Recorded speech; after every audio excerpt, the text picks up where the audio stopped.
Hey guys, join us today as we pit the Starlink Mini against the Starlink Home Edition and also the iPhone 16 texting by satellite to find out which one would work best for you when you're journeying and adventuring out into remote areas where there is no cell service. We're going to test the power needs of each unit, find out how much power it actually takes to power them, how much download speed, how much upload speed, how much lag there is, and find out the reliability of each system. So join us as we go on this journey.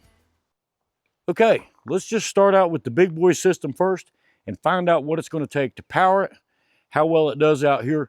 We're out here right now in the Lake Sherwood area, in the dispersed camping areas where there is no cell signal whatsoever. Part of the National Quiet Zone, so cell signal in the Monongahela National Forest is very iffy, if ever.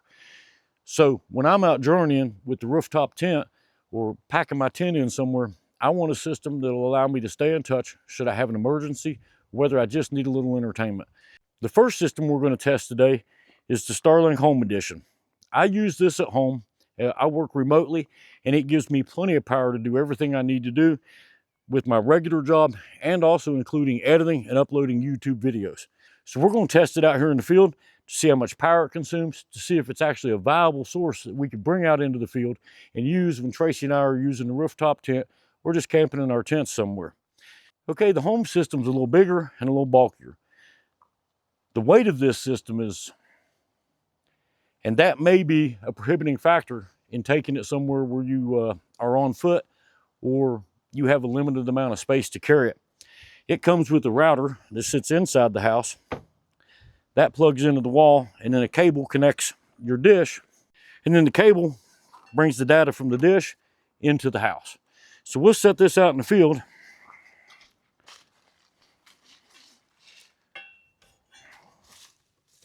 And one of the big questions is always going to be powering the unit out here when you're out camping for a week or you're just out for a few days. How much power does the unit actually take? Is it something you can power reasonably with a power bank? Now, I didn't bring a big solar power generating station with me because if I'm bike packing or I'm just running out, I won't be on the internet a lot, but I need to know how well it powers.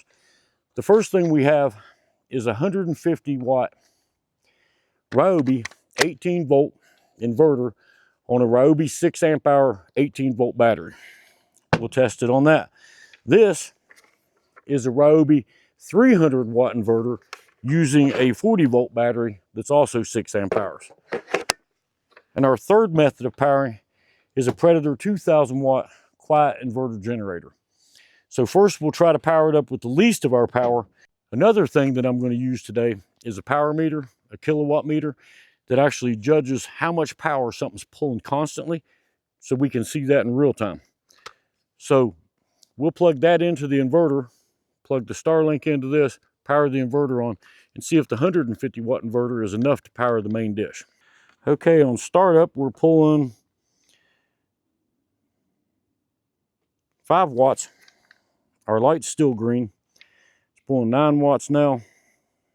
We'll just watch this and see what it peaks out at. We peaked out at 20 watts so far. Keep in mind, these have a snow melt function in them to melt snow off the dish. If that's turned on, you're probably not going to get enough power out of a small battery bank to run the system. But it looks like this one's running just fine. Let's see when we get signal. Okay, we're testing the signal here. It looks like we do not have signal from that dish yet. We're only pulling 17 watts. Still trying to connect. I don't think the small inverter is putting out enough signal. So let's try this on the 300 watt inverter. Okay, with it plugged into the 300 watt inverter, we are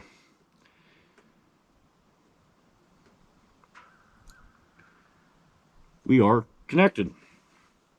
So the 300 watt inverter is doing a better job of powering the unit. How long it would power the big unit, we don't know. We've peaked out at 90 watts of power being pulled. So you really wouldn't have a long life on that battery. So we're calculating orientation. The thing about the home dish is it will adjust itself. You set it down, you plug it in, and it will start to move around and find its own center and look for the strongest strength from a satellite that it can find. And over 12 hours it gets better, but we'll just see right where it decided to land starting out. We peaked at 248 Mbps, and it's going up and down 160, 170, 200, 220. It says it locked in at an average on this test of 171 Mbps. So let's move on and check out the Mini. Now let's talk about the Starlink Mini. The weight of this is nothing. This would actually be easy enough to put in your backpack or tie it on the back of your pack. Put it on top of your bike bags on the back. It's completely weatherproof, has no weight, and it just runs off of a regular plug-in, or you can switch it and it'll run off a cigarette lighter, or you can power it with USB-C with an adapter that you purchase at Amazon. But it's a fully self-contained unit. The neat thing about this one is the router is built in to the dish, so you don't need to carry that extra piece of equipment with you. But how does it work out here in the field? Well, let's find out. Okay, let's take our Starlink Mini out in the field. Put it.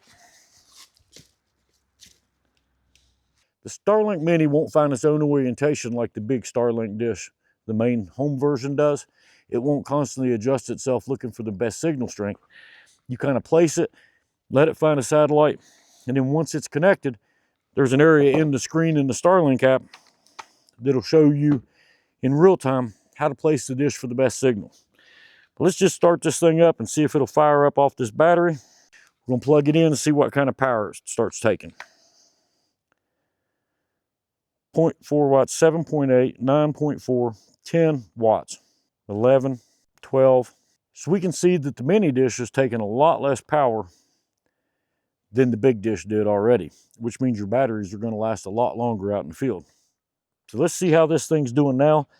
It looks like the peak wattage that I've seen come out of this has been 20 watts, and that was just momentarily, and it dropped down, so a whole lot less power on the mini dish. Let's see how well it's doing. Okay, we've got our mini dish turned on, and we do have internet now. So let's run over to the Starlink app and see what kind of power we're pulling.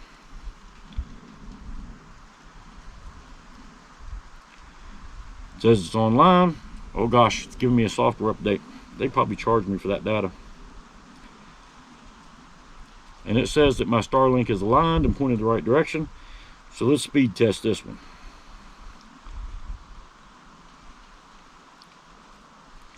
I don't think it can speed test what, well, there it goes.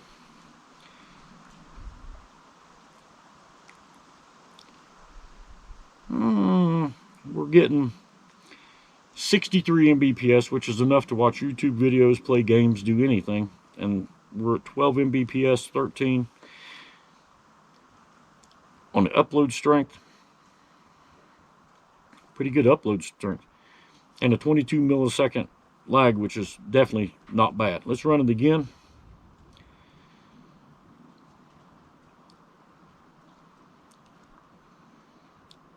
All right, that's better. We're getting 156 Mbps, 140, 37. It's dropping more than fast enough to play games, play with your social media, watch YouTube videos. The upload strength is solid. We're in the middle of nowhere and we've got internet. So Starlink is a game changer in the fact that it can provide you high-speed internet in the middle of nowhere. If you don't know where Lake Sherwood Recreation Area is in Monongahela National Forest in West Virginia, it's been well known for a long time to lack any internet service. Between the Starlink Home and the Starlink Mini, as far as going out and adventuring in the middle of nowhere, the Starlink Mini wins my affection in this test. It's lightweight. It's got a built-in router, so you don't have that extra piece. It's got a much smaller cable, easy to run, and you could lay in your rooftop tent or your pitch tent or your RV, and watch a YouTube video if you wanted to, entertain yourself on the internet. I like it more to have communication because I go out into some extremely remote areas. And if you follow the channel, we're going to get into some serious winter camping this winter in some pretty remote dispersed camping areas, because West Virginia has the best dispersed camping in the entire East Coast, if not the country. So the final test that we have today is iPhone now offers satellite texting. And I upgraded my phone to an iPhone 16 Pro Max for a couple reasons. And one of them was I wanted to test that satellite strength to know that if I was out in the middle of nowhere and became injured, could I connect to a satellite, and would that satellite allow me to send text messages to get help where I'm located? So let's look into that real quick, and then we will move on and conclude this video. Okay, our third test is going to be on the iPhone to see if the satellite messaging works. Now, you'll notice with your iPhone, if you have a Wi-Fi signal at the top, you don't have that option anymore. So let's unplug the Starlink, turn the power off.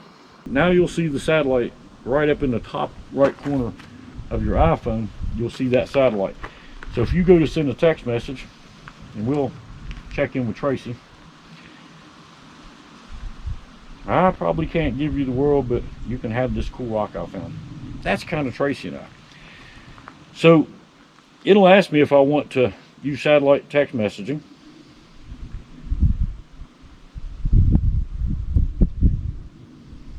As soon as I try to send a text, that pops up. So use messages via satellite, and you can see that we get this screen. It tells us we click it. It tells us that the satellite will be available soon. So now it shows us the satellite, so we want to turn around and point at that satellite, and we'll see. It takes a little while to connect. I'm still pointing at the satellite. I have a clear view of the sky. I mean, there's nothing there.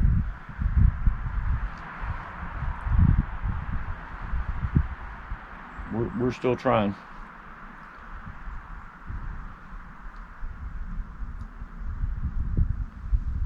You got it lined up. You want it right above your dot. It says this can take a few minutes. And now the satellite moves, so we'll try to follow it along and pick up a new satellite. And it's just going to keep moving satellites on me. And you can see we're in a fairly clear area, and we're just not connecting. And I've run into this problem more often than not. So I broke my leg and I'm laying in a ditch, and I certainly can't move to a more clear area. Very disappointing. I mean, it does connect, and I have connected other places that I've been, and send text messages. Satellite moves again, we're just gonna give up. I don't know, I've tried different angles. We're just not connecting to that satellite, kids. Oh, okay, we're finally connected. So we'll go to our messages and we'll type, hey, I'm at Sherwood shooting a video.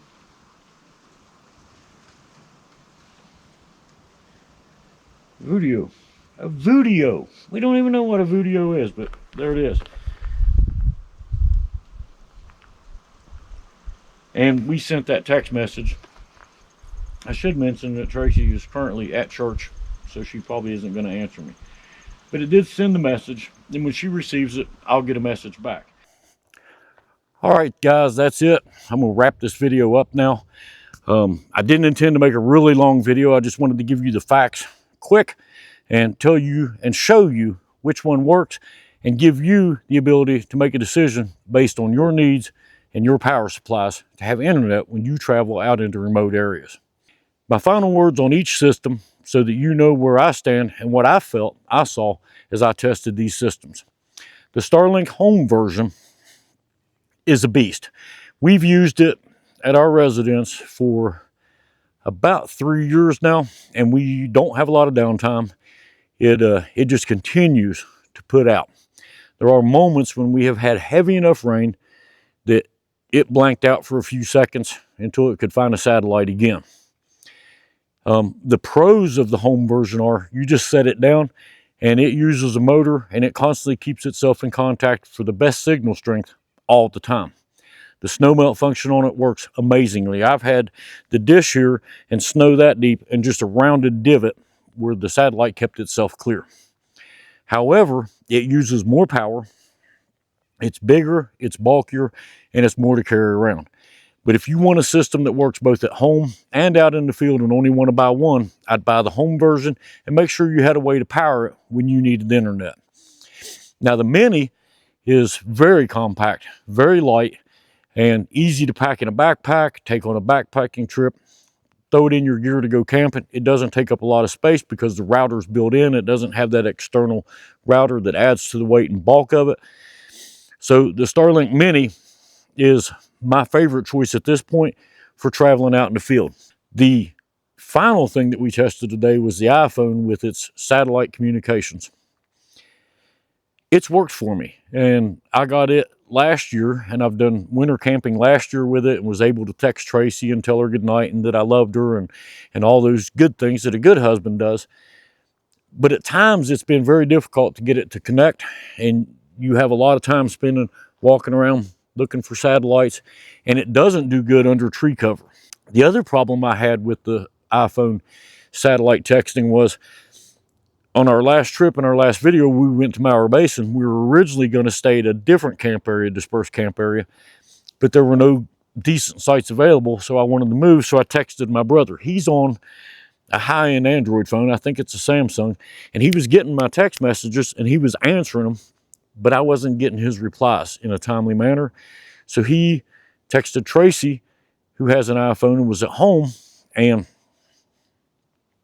she would relay the messages. So that was a problem.